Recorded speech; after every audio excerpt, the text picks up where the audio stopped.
നമസ്കാരം. ബംഗാളിൽ കടലിൽ നിന്ന് പുതിയ ന്യൂനമർദ്ദം രൂപപ്പെട്ടു. മ്യാൻമാർ തീരത്തോട് ചേർന്നാണ് ന്യൂനമർദ്ദം രൂപപ്പെട്ടത്.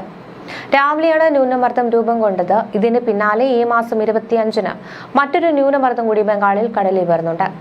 മ്യാൻമാർ തീരത്തോട് ചേർന്നുള്ള മേഖലയിൽ കഴിഞ്ഞ ദിവസങ്ങളിൽ രൂപപ്പെട്ട അന്തരീക്ഷ ചുഴിയാണ് ന്യൂനമർദ്ദമായി മാറുന്നത്. ഇന്നു മുതൽ ഏതാനും ദിവസത്തേക്ക് കേരളത്തിൽ വീണ്ടും മഴ തിരികെ എത്തുമെന്നുള്ള സൂചനകളാണ് പുറത്തുവരുന്നത്. ഇന്ന് രാവിലെ കേരളത്തിൽ വിവിധ ഭാഗങ്ങളിലാണ് മഴ ലഭിച്ചത്. കോഴിക്കോട് ജില്ലയിൽ വ്യാപകമായി തന്നെ മഴയുണ്ടായി. മണിക്കൂറുകളോളം മഴ നീണ്ടുനിന്നു. കൊയിലാണ്ടി, കുന്നമംഗലം, മാവൂർ, കോഴിക്കോട് നഗരം, കോഴിക്കോട് ജില്ലയുടെ കിഴക്കൻ മേഖലകൾ എന്നിവിടങ്ങളിൽ ശക്തമായ മഴയുണ്ടായി. തൃശൂർ ജില്ലയിലും ഒറ്റപ്പെട്ട മഴയുണ്ടായി. തൃപ്രയാറിൽ ചില പ്രദേശങ്ങളിൽ മഴ ലഭിച്ചു. തിരുവനന്തപുരത്തും രാവിലെ മഴ ലഭിച്ചു. പത്തനംതിട്ടയിൽ കഴിഞ്ഞ ദിവസം രാത്രി മഴ പെയ്തു. എറണാകുളം ജില്ലയിൽ അർദ്ധരാത്രി തുടങ്ങിയ മഴ മണിക്കൂറുകളോളമാണ് നീണ്ടുനിന്നത്. കണ്ണൂർ ജില്ലയിലും പുലർച്ചെ ഇത്തരത്തിൽ മഴയുണ്ടായി. കോട്ടയം ജില്ലയിലും പുലർച്ചെ ഒറ്റപ്പെട്ട മഴയുണ്ടായി. വരും ദിവസങ്ങളിലും മഴ തുടരും. ഈ മാസം അവസാനം വരെ മഴ നീണ്ടു നിൽക്കുവാനാണ് സാധ്യത. ഇതിനിടെ ബംഗാൾ ഉൾക്കടലിൽ ഈ മാസം 25-ഓടെയാണ് പുതിയ ന്യൂനമർദ്ദം രൂപപ്പെടുക. ആന്ധ്ര, ഒഡീഷ തീരത്തോട് ചേർന്നാണ് ന്യൂനമർദ്ദം രൂപപ്പെടുന്നത്. തുടർന്ന് 27-ഓടെ ന്യൂനമർദ്ദം കരകയറുവാനാണ് സാധ്യത.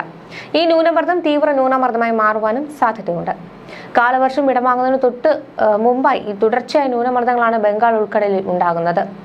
കഴിഞ്ഞ ദിവസം മുതൽ അറബിക്കടലിൽ മേഘരൂപീകരണം തുടങ്ങിയിട്ടുണ്ട്. അതിനാൽ എല്ലാ ജില്ലകളിലും മഴ ലഭിക്കുവാനുള്ള സാധ്യതയാണ് നിലനിൽക്കുന്നത്. തീരദേശത്തും അറബിക്കടലിലും മഴയുണ്ടാകും. ഇതിനിടെ വടക്ക് പടിഞ്ഞാറ് ഇന്ത്യയിൽ നിന്നും കാലവർഷം ഇടവാങ്ങുന്നത് മന്ദഗതിയിൽ പുരോഗമിക്കുകയാണ്. ഉത്തരേന്ത്യയിൽ കൂടുതൽ സംസ്ഥാനങ്ങളിൽ ദിവസങ്ങളിൽ വരണ്ട കാലാവസ്ഥയായിരിക്കും അനുഭവപ്പെടുക. ഇതോടെ കാലവർഷം കൂടുതൽ സംസ്ഥാനങ്ങളിൽ വിടവാങ്ങുവാൻ തുടങ്ങും. ദക്ഷിണ ഇന്ത്യയിൽ ഇനിയും കാലവർഷം വിടവാങ്ങൽ സമയം ബാക്കിയുള്ളതിനാൽ വരുന്ന ന്യൂനമർദ്ദങ്ങളുടെ സ്വാധീനത്തിൽ മഴ തുടരും. കേരളത്തിൽ തിങ്കളാഴ്ച മുതൽ തന്നെ, അതായത് ഇന്ന് മുതൽ തന്നെ ഇത്തരത്തിൽ മഴയ്ക്ക് വർധനവ് അനുഭവപ്പെടും. ഈ മാസം അവസാനം വരെ മഴ നീണ്ടു നിൽക്കുവാനാണ് സാധ്യത. എറണാകുളം, ഇടുക്കി, തൃശൂർ, മലപ്പുറം, കണ്ണൂർ, കാസർഗോഡ് ജില്ലകളിൽ ഇനി യെല്ലോ അലേർട്ടാണ് പ്രഖ്യാപിച്ചിരിക്കുന്നത്.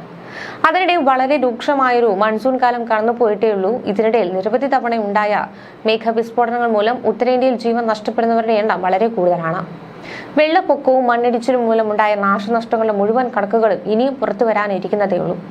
ഇതിനിടയിൽ ഇതുവരെ കണ്ടതിലും ഏറ്റവും താപനില കുറഞ്ഞ തണുപ്പ് കാലത്തേക്കാണ് നാം പോകാൻ ഒരുങ്ങുന്നതെന്ന റിപ്പോർട്ടുകളാണ് പുറത്തുവരുന്നത്.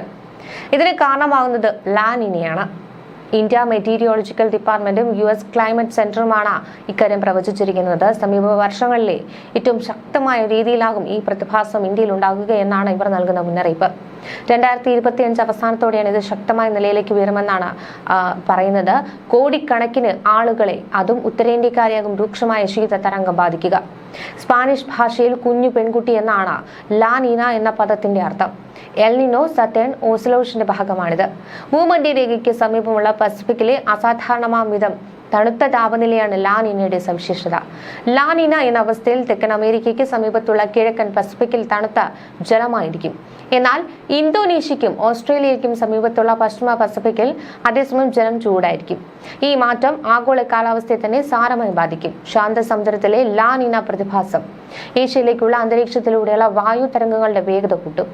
അത്രയും തണുപ്പേറിയ തരംഗങ്ങൾ വടക്കൻ ഇന്ത്യ പ്രതലങ്ങളിലേക്ക് ആഴ്ന്നിറങ്ങുന്നതോടെ അതിശൈത്യവും ഉണ്ടാകും. സാധാരണയായി ലാ നിന ഇന്ത്യക്ക് വളരെ നല്ല അനുഭവമാണ് സമ്മാനിച്ചിട്ടുള്ളത്. ശക്തമായ മഴ കൃഷിക്ക് മികച്ചതാണെന്ന് മാത്രമല്ല, ഭൂഗർഭ ജലത്തിന്റെ അളവും കൂട്ടും. പക്ഷേ ശൈത്യം അതിശൈത്യത്തിലേക്ക് മാറുമ്പോൾ പല കുന്നിൻ പ്രദേശങ്ങളിലും മഞ്ഞുവീഴ്ചയുണ്ടാകും. ഇത് കാർഷിക ഉൽപ്പന്നങ്ങളെയും ഗതാഗതത്തെയും സാരമായി തന്നെ ബാധിക്കും. ഇതിനിടയിൽ ഹരിതഗ്രഹവാതകങ്ങളുടെ പുറന്തള്ളൽ ലാ നിനയുടെ അനന്തരഫലങ്ങളുടെ മാറ്റിമറിക്കുന്ന സ്ഥിതിയുണ്ട്. കാലാവസ്ഥ മാറിമറിയുന്ന അവസ്ഥയാണ് പലപ്പോഴും സംഭവിക്കുന്നത്. ലാ നിന നിലവിലുള്ള സമയം തന്നെ പലയിടങ്ങളിലും സാധാരണയിൽ കൂടുതൽ ചൂട് അനുഭവപ്പെടുന്ന അവസ്ഥയും ഉണ്ടാകാറുണ്ട്.